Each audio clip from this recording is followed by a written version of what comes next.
ये कहानी हमें ले जाती है आज से 20,000 साल पहले के दौर में, जब इंसान छोटे छोटे कबीलों में बंटे थे। कहानी में हमें पुराने जमाने के यूरोपीय लोगों को दिखाया जाता है जो कबीले में रहते हुए एक साथ मिलकर शिकार करते हैं। यहाँ हमें इसी कबीले के सरदार को दिखाया जाता है जिसका नाम था एर्गन। कुछ महीने बाद ठंड का मौसम आने वाला था, इसलिए वो सब सर्दियों का खाना इकट्ठा करने के लिए अपने कबीले वालों के साथ शिकार पर आए हैं और उनके सामने बहुत बड़ी भैंसों का झुंड होता है। सभी लोग रेंगते हुए भैंसों के झुंड के पास पहुंचते हैं। एर्गन जो कबीले का सरदार होता है वो सही मौका देखते ही अटैक करने का इशारा कर देता है। ये सब के सब उन पर हमला कर देते हैं। शिकारियों से बचने के लिए भैंसें उल्टी तरफ भागना शुरू कर देती हैं, जिनमें से एक एक करके कई सारी भैंसें खाई में गिर जाती हैं, लेकिन उनमें से एक भैंसा बच गया था और वो जंगली भैंसा गुस्से में एर्गन के बेटे नोयान की तरफ भागता है। नोयान पहली बार शिकार पर आया था और उसे शिकार से बचने के तरीके मालूम नहीं थे। एर्गन अपने बेटे को रास्ते से हटने के लिए कहता है, लेकिन वो डर जाता है और नोयान उससे भागना शुरू कर देता है। वो जंगली भैंसा तेजी से नोयान की तरफ बढ़ते हुए उसे अपने सींग में उठा लेता है और खाई की तरफ भागना शुरू कर देता है। एर्गन जो उस कबीले का सरदार है वो देखकर अपने बेटे को बचाने के लिए भैंसे पर भाला फेंकता है। भैंसे को भाला लग जाता है, लेकिन घायल होने के बाद भी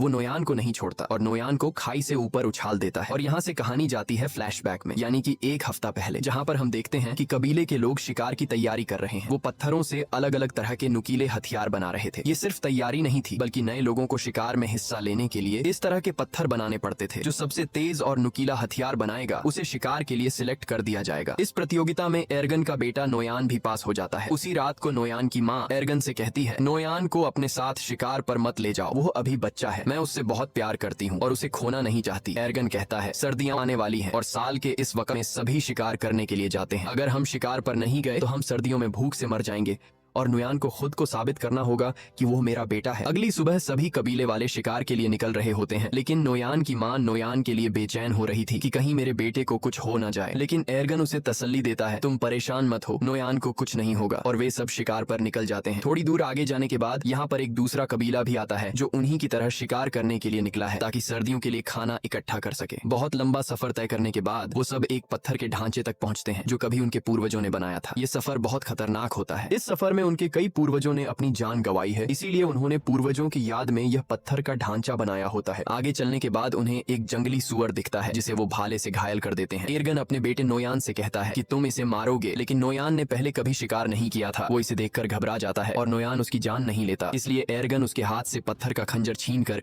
जंगली सुअर को मार देता है। और उसके बाद एर्गन अपने बेटे से कहता है, तुम इतने कायर निकलोगे, ऐसा मैंने कभी नहीं सोचा था। यहाँ सिर्फ ताकतवर जिंदा रह सकते हैं, यही जंगल का कानून है। रात के अंधेरे में जब ये सब अपने शिकार को खा रहे होते हैं, तभी कुछ अजीब सी आवाजें सुनाई देने लगती हैं, जिससे एर्गन सभी को होशियार रहने को कहता है। तभी वहाँ अचानक एक शेर आता है और उनमें से एक लड़के को उठाकर ले जाता है। अगली सुबह वो उस लड़के की याद में एक छोटी सी समाधि बनाते हैं और शिकार की तलाश में आगे का सफर तय करते हैं। लेकिन कई मीलों का सफर तय करने के बाद भी उन्हें कोई शिकार नहीं मिलता। पूरा दिन चलने के बाद रात को ये सब एक गुफा में रहने का फैसला करते हैं, जहाँ एर्गन अपने बेटे नोयान के हाथ में तारों के कुछ टैटू बनाता है और उसे बताता है कि ये तारे तुम्हें रात को आसमान में दिखेंगे और जब तक उनका पीछा करोगे तो वापस अपने घर पहुंच जाओगे। दरअसल ये एक तरह का नक्शा है कि उनका घर किस तरफ है, यानी अगर कोई शिकार के दौरान भटक जाए तो वो इस नक्शे का सहारा लेते हुए अपने घर वापस पहुंच सकता है। सुबह होने के बाद एक बार फिर से ये शिकार की तलाश में निकल पड़ते हैं और तभी उन्हें जंगली भैंसों के पैरों के निशान दिखते हैं, जिसे देखकर सब खुश हो जाते हैं। अब ये जंगली भैंसों का शिकार करना शुरू करते हैं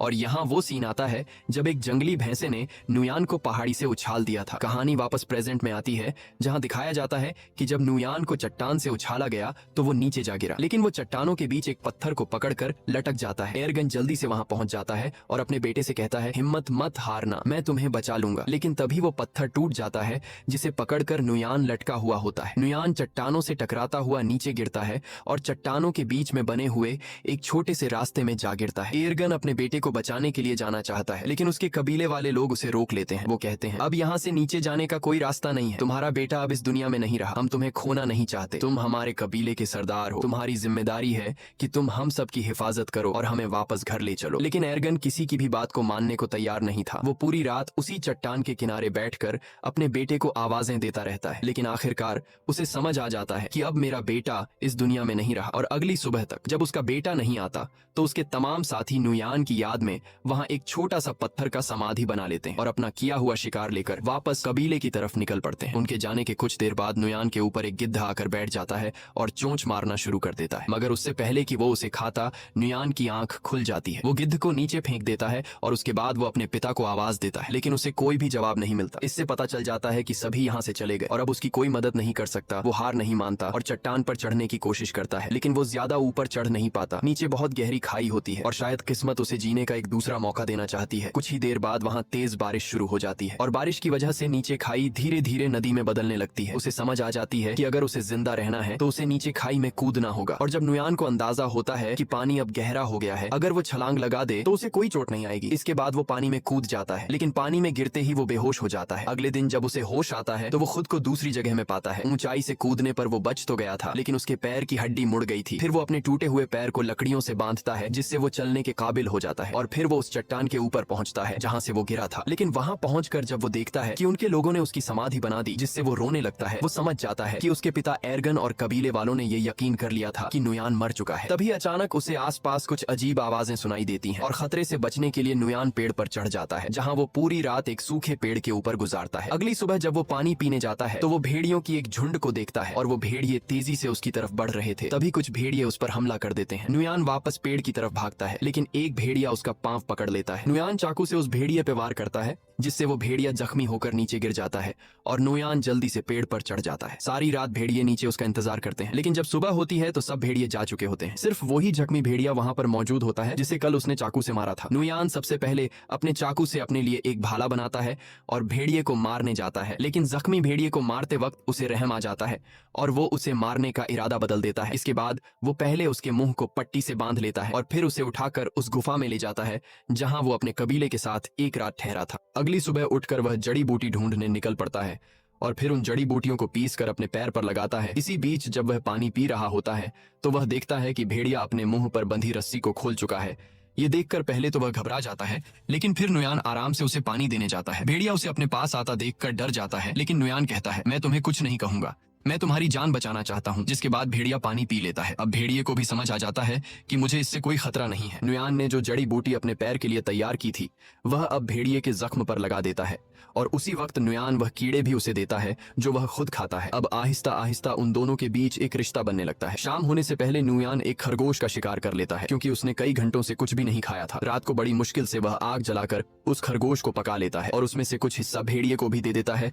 ये दोनों बुरी तरह से घायल होते हैं, इसीलिए कुछ दिनों तक उसी गुफा में रहते हैं। एक रात नुयान अपने हाथ के टैटूज को देखता है जो उसके पिता एर्गन ने बनाए थे और उन सितारों को आसमान में देखता है। वह कहता है, मुझे घर जाना होगा अपने माँ बाप से मिलने। और नुयान भेड़िए से कहता है कि तुम्हें भी अपने झुंड की तरफ लौटना चाहिए। अगली सुबह वह सफर के लिए तैयार हो जाता है। वह भेड़िए से कहता है, तुम भी अपने घर चले जाओ उससे पहले कि बर्फ पड़ने लगे। और वह वहाँ से निकल पड़ता है, लेकिन वह देखता है कि भेड़िया, जिसका नाम उसने अल्फा रखा है, वह उसके पीछे पीछे चलता आ रहा है। काफी दूर जाने के बाद भी वह भेड़िया उसका पीछा करता है। नुयान कई बार अल्फा को भगाने की कोशिश करता है, लेकिन वह पीछा नहीं छोड़ता। असल में भेड़िए को नुयान के साथ लगाव हो चुका था, क्योंकि नुयान ने उसकी जान बचाई। उसी वक्त अल्फा एक स्वर देखता है। वह उसका शिकार करने की कोशिश करता है, लेकिन कामयाब नहीं होता। नुयान समझ जाता है कि भेड़िया भूखा है। उसे वह खाना दे देता है जो खुद के लिए जमा किया था। ये पहली बार था कि अल्फा ने नुयान के हाथों से खाना खाया। अब ये दोनों दोस्त बन चुके हैं। उसके बाद अल्फा एक खरगोश का शिकार करता है जो ये दोनों मिलकर खाते हैं और रात को एक साथ सो जाते हैं। अगली सुबह अल्फा नुयान का मुंह चाट कर उसे जगाता है और जैसे ही वह उठता है तो अल्फा से कहता है, तुमसे कितनी बदबू आ रही है, और वह उसे जबरदस्ती दरिया में फेंक देता है। ये दोनों दरिया में नहाते हैं। यहाँ अल्फा खाने के लिए एक मछली भी पकड़ता है। उसके बाद नुयान वापस अपने सफर पर निकल पड़ता है। रात को वो दोनों आग जलाकर बैठे होते हैं। तब अल्फा कुछ महसूस करता है। हम देखते हैं कि वहाँ कुछ और भेड़िए आते हैं। अल्फा उनके पास जाता है।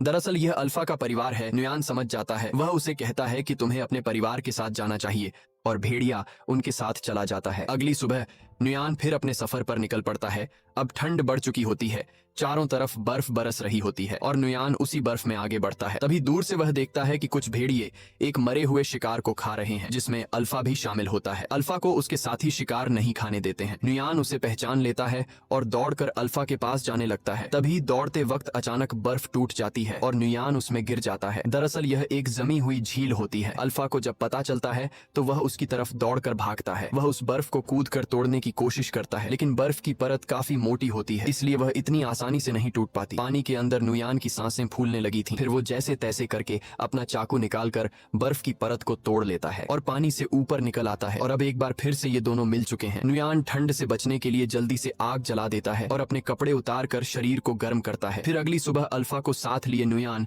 अपना सफर जारी रखता है। थोड़ा सा आगे चलकर उसे एक आदमी दिखाई देता है, जिसे देखकर वह बहुत खुश होता है। लेकिन जब करीब जाकर देखता है तो पता चलता है कि यह आदमी ठंड से जमकर मर चुका होता है। ये देखकर उसे बहुत दुख होता है। उसके बाद नुयान उस आदमी के टेंट के अंदर चला जाता है, लेकिन वहाँ उसे कुछ भी जरूरत का नहीं मिलता। जिसके बाद नुयान उस आदमी का तीर कमान ले लेता है और आगे बढ़ने लगता है। तभी वह देखता है कि उनके पीछे लगड़बग्घे उनका शिकार करने के लिए आ रहे हैं। वो दोनों अपनी जान बचाने के लिए दौड़ने लग जाते हैं और एक गुफा में घुस जाते हैं। वो लगड़बग्घों से तो बच जाते हैं, लेकिन अब वो उनसे भी खतरनाक जानवर के घर में घुस गए थे। दरअसल यह गुफा एक ब्लैक पैंथर की होती है। तभी ब्लैक पैंथर नुयान पर हमला कर देता है, लेकिन उससे पहले कि वो नुयान तक पहुंचे अल्फा उस पर हमला कर देता है। जब वो दोनों लड़ रहे होते हैं तो इस बीच नुयान अल्फा को कमजोर देखकर ब्लैक पैंथर को तीर मार देता है, जिससे वो मर जाता है। अल्फा बच तो गया था, लेकिन ब्लैक पैंथर से लड़ते लड़ते कई सारी चोटें आई थीं। इसके बाद नुयान अल्फा के जख्मों पर मरहम लगाता है और उसकी जान बचाने के लिए उसका शुक्रिया अदा करता है और उससे कभी न छोड़ने का वादा करता है। अगली सुबह एक बार फिर से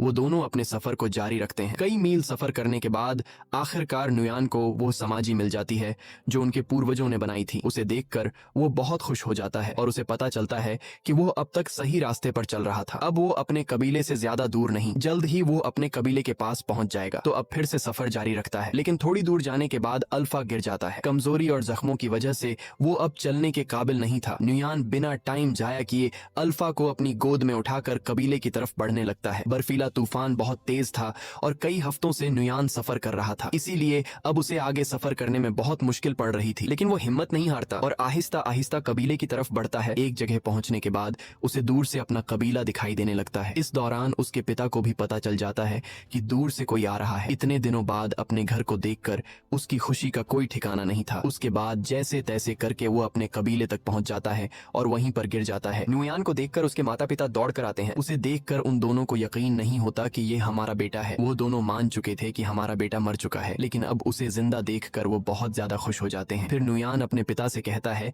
कि अल्फा को बचा लीजिए। यह कहकर नुयान बेहोश हो जाता है। कुछ घंटे बाद जब उसकी आंख खुलती है तो वो अपने घर में होता है। उसके माता पिता और कबीले के लोग चारों तरफ बैठे हुए होते हैं और अल्फा भी उसके पास में ही लेटा हुआ था। लेकिन यहाँ उन्हें पता चलता है कि अल्फा ने कुछ बच्चों को जन्म दिया है। ये देखकर नुयान चौंक जाता है। यानी अल्फा एक भेड़िया थी और प्रेग्नेंट होने के बावजूद अल्फा ने सफर पर नुयान का एक एक कदम पर साथ दिया। ये देखकर नुयान उसे अपने गले लगाता है और दिल ही दिल में उसका शुक्रिया अदा करता है। अब कहानी के एंड में हम देखते हैं कि कुछ हफ्ते बीतने के बाद अल्फा के बच्चे अब काफी बड़े हो चुके हैं। यह एक नए दौर की शुरुआत होती है। यहाँ इंसानों ने जानवरों से भी दोस्ती करना शुरू कर दी है। आखिर में ये दिखाया जाता है कि नुयान कई मुश्किलें झेलने के बाद आखिरकार घर पहुंच गया और अब अल्फा और उसके बच्चे भी उसके साथ थे। इसी के साथ कहानी खत्म हो जाती है। अगर वीडियो आपको पसंद आई हो तो हमारे चैनल को जरूर सब्सक्राइब कीजिए।